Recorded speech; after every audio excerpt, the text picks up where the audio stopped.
Allez, on attaque ensemble la deuxième méthode qui peut vous paraître compliquée, mais je vous assure que si vous vous concentrez sur toutes les étapes, vous allez pouvoir le faire les doigts dans le nez sans aucun problème. Donc voici l'expression de ma fonction sous forme développée, moins 3x carré plus 2x plus 7. Le but du jeu, c'est d'arriver à la forme canonique en utilisant la deuxième méthode. Alors la première étape ici, c'est qu'on va factoriser ce polynôme du second degré par a, par moins 3.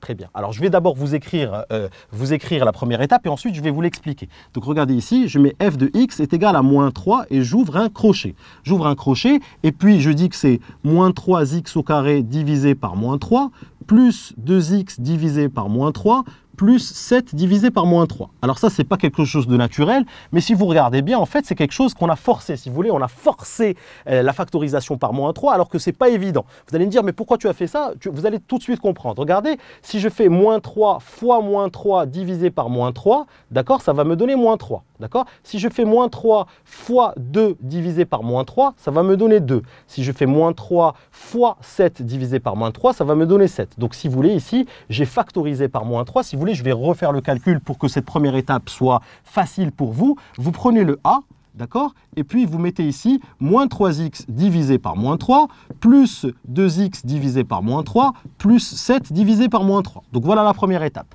Ensuite, la deuxième étape, c'est que je vais simplifier ce qu'il y a à l'intérieur du crochet. Donc, moins 3, d'accord? Moins 3 divisé par moins 3, eh bien, ça va se barrer, ça va me faire x carré. 2 divisé par moins 3, ça va me faire moins 2 tiers de x. Et 7 divisé par moins 3, ça me fait moins 7 tiers. Donc là, j'ai tout simplement simplifier. Donc voilà pour cette première étape, prenez le temps de l'écrire pour bien l'intégrer. Alors la deuxième étape est un petit peu délicate, mais concentrez-vous, vous allez comprendre. Je vais m'intéresser à ces deux termes-là et je vais dire que c'est le début d'une identité remarquable. Alors pour bien vous entraîner sur ça, ce que je vais faire, c'est que je vais vous donner plusieurs exemples ici pour aller vite, c'est-à-dire en gardant le rythme, pour ensuite comprendre comment on fait ici. Alors regardez ici ce que je vais vous dire. Si vous avez x carré moins 3x, d'accord? Imaginons que vous avez x carré moins 3x. Donc là, je ne parle pas d'ici, je vais tout simplement vous entraîner ici. Alors regardez, x carré moins 3x, ce que je vais faire. Je vais dire que c'est x moins quelque chose ici au carré, moins ce même quelque chose ici, le tout au carré. Vous allez comprendre. Donc c'est x moins quelque chose au carré, moins ce même quelque chose-là, le tout au carré. Alors quel est ce nombre-là? Ce nombre-là, c'est tout simplement ce nombre-là divisé par 2. Donc ici, c'est le 3. Vous allez écrire que c'est 3 demi. Et ici, vous mettez 3 demi, le tout au carré. Vous allez me dire, mais pourquoi tu fais ça? Eh bien, vous allez finir par être convaincu. Regardez ce qui va se passer. Si je développe ici, si je prends ceci et je développe comme une identité remarquable, rappelez-vous, c'est a moins b le tout au carré. Donc a moins b le tout au carré, si je me mets à développer, ça va donner a carré moins 2 fois a fois b, d'accord, plus b au carré, vous voyez. Donc là, j'ai tout simplement développé ceci, d'accord. Et puis là, je vais mettre moins 3 demi au carré. Si je fais mon ménage ici, regardez ce qui va se passer. Le 2 va se simplifier avec le 2. Je vais me retrouver ici avec x carré moins 3x, hop, moins 3x, plus 3 demi au carré, moins 3 demi au carré. Plus 3 demi au carré, moins 3 demi au carré, ça va se simplifier et je vais retrouver x carré moins 3x. C'est exactement ce que je voulais avoir. Alors cette petite partie est un petit peu délicate, je l'avoue, il n'y a aucun problème, c'est un petit peu délicat. Mais ce que je vous conseille de faire, c'est de le faire et de le refaire pour bien assimiler ce petit passage. Essayez de le faire avec de la vitesse, d'accord, pour que ce soit intégré rapidement. Je vais vous refaire un petit exemple très rapide pour que ça rentre. Cette deuxième étape est très importante. Allez, on va refaire la même chose avec x carré plus 7x. X carré plus 7x. Donc ici, qu'est-ce que je vous ai dit?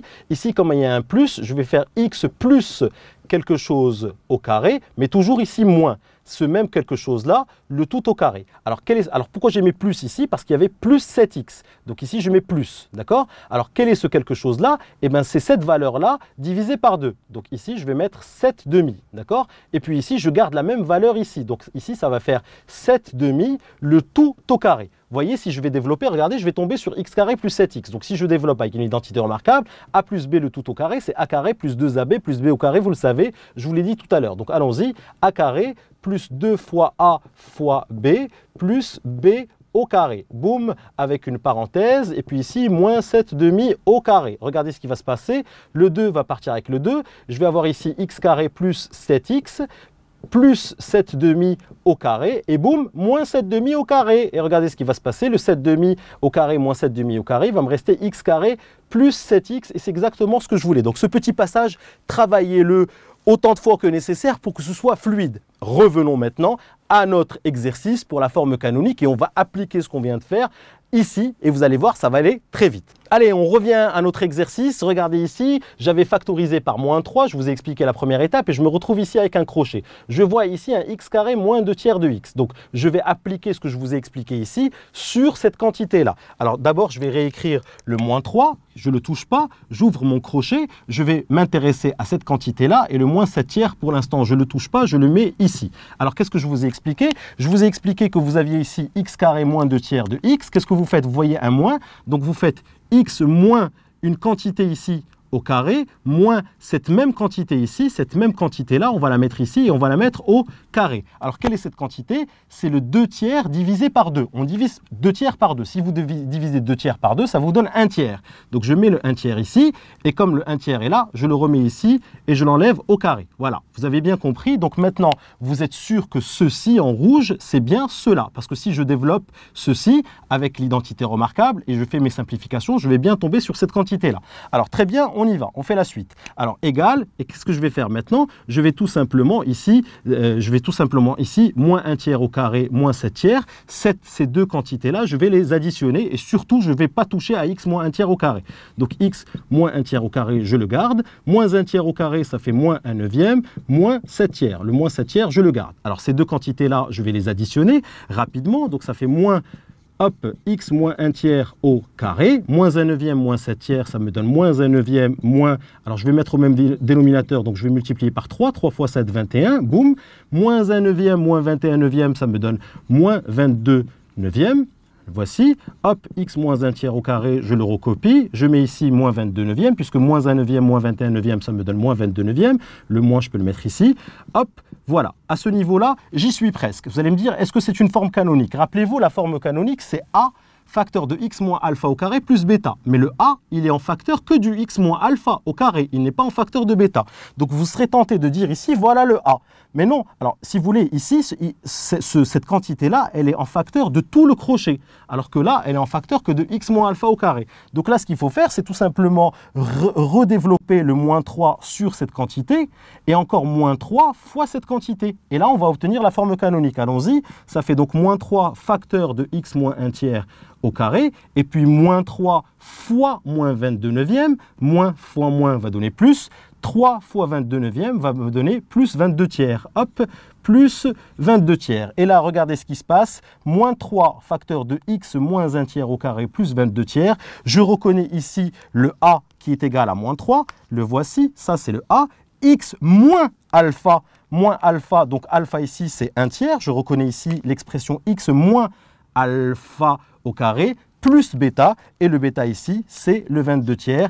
Et est-ce que c'est la même quantité, c'est la même expression que nous avons trouvée avec la méthode numéro 1 de la forme canonique? C'est exactement la même expression. Donc là, je vous vois déjà me dire, mais pourquoi je vais me casser la tête à utiliser cette méthode alors que la première méthode, c'est très très simple. Je calcule alpha, alpha est égal à moins b sur 2a, et puis après, je fais f de alpha et je trouve directement bêta. Oui, je suis complètement d'accord avec vous. Mais cette méthode est à connaître aussi parce que certains professeurs vont exiger de vous que vous connaissiez cette méthode. Donc cette méthode est finalement assez simple. Je pars de mon polynôme du second degré sous forme développée, je factorise par a, moins 3, comme je vous ai expliqué, je fais mes simplifications dans mon crochet, et puis ici, je m'intéresse à cette quantité-là, et je me dis que ça, c'est le début d'une identité remarquable. Donc, je transforme cette expression-là comme ceci, et ça, je vous l'ai expliqué ici en détail. Donc, ce petit passage, il est un petit peu délicat, mais vous allez le comprendre. Le moins 7 tiers, je ne le touche pas, je le mets là. Et ensuite, ce que je fais, c'est que le 1 tiers au carré me donne 1 neuvième, moins 1 neuvième, moins 7 tiers. Donc, ces deux quantités-là, je vais les additionner l'une à l'autre. Ça me donne moins 1 neuvième, moins 21 neuvième, qui me donne moins 22 neuvième. Et je n'ai pas terminé, puisqu'il ne faudra pas oublier de multiplier ce moins 3 par ce carré-là et moins 3 par cette constante-là pour avoir a facteur de x moins alpha au carré plus bêta. Donc là, vous avez compris que le a, c'est moins 3. Le alpha, c'est 1 tiers. Attention, parce que c'est x moins alpha. X moins alpha, donc le alpha, c'est 1 tiers, ce n'est pas moins 1 tiers. Et ici, le bêta, c'est 22 tiers. Donc voilà pour cette deuxième méthode. Évidemment, on aura l'occasion de s'entraîner sur une série de petits exercices pour être très rapide quand on vous demande la forme canonique. Et maintenant, évidemment, nous allons voir à quoi sert cette forme canonique, entre autres sur les aspects graphiques. Si tu as aimé cette vidéo, n'oublie pas de t'abonner à ma chaîne en cliquant sur le bouton en bas. Tu seras averti à chaque fois que je vais poster une nouvelle vidéo. Et surtout, n'oublie pas d'aller jeter un petit coup d'œil à mon site kifflesmaths.com. Je t'ai mis ici le lien à ta droite. Sur le site, je te propose plein d'autres ressources et te réserve évidemment des surprises. À tout de suite sur kifflesmaths.com.